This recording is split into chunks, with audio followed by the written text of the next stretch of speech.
হঠাৎ করে রাস্তা থেকে সিভিল ড্রেসে পুলিশ এসে আপনাকে তুলে নিয়ে গেল এবং থানায় গিয়ে আপনাকে একটা সাদা কাগজে কনফেশন লিখিয়ে নিল।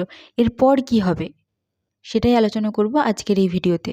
সাধারণ মানুষ এই কনফেশনের জন্য কিন্তু পিছিয়ে যান, কিন্তু আপনাদের জেনে রাখা উচিত পুলিশের কাছে আপনার করা এই কনফেশনের কিন্তু কোর্টে কোনো ভ্যালু নেই। সেকশন 23 এবং 24 অফ বিএসএ বলছে পুলিশের কাছে করা কিন্তু কনফেশনের কোনো এভিডেন্সিয়ারি ভ্যালু নেই কোর্টে। আর সিভিল ড্রেসে যদি পুলিশ থাকে তাহলে সেক্ষেত্রেও কিন্তু পুলিশকে তার পরিচয় দিতে হবে এবং অ্যারেস্ট মেমো তৈরি করতে হবে। সেই অ্যারেস্ট মেমোতে কিন্তু আপনার বা আপনার পরিবারের কারুর সই থাকা বাধ্যতামূলক। আপনাকে যখন 24 ঘন্টার মধ্যে কোর্টে তোলা হবে তখন কিন্তু আপনি বিচারকের সামনে পুরোটা বলবেন যে আপনাকে জোর করে কনফেশন লেখানো হয়েছে এবং মারধরও করা হয়েছে, এবং আপনার মেডিকেলের দাবি করতে পারেন। পুলিশের উর্দি দেখে কিন্তু ভয় পাবেন না, নিজের অধিকার আপনাকে জানতে হবে। এরকম আরও লিগ্যাল আপডেটসের জন্য অবশ্যই আমাকে ফলো করবেন। মনে রাখবেন, নিজের অধিকার নিজে জানুন, আপনার জন্যই তৈরি এই কানুন।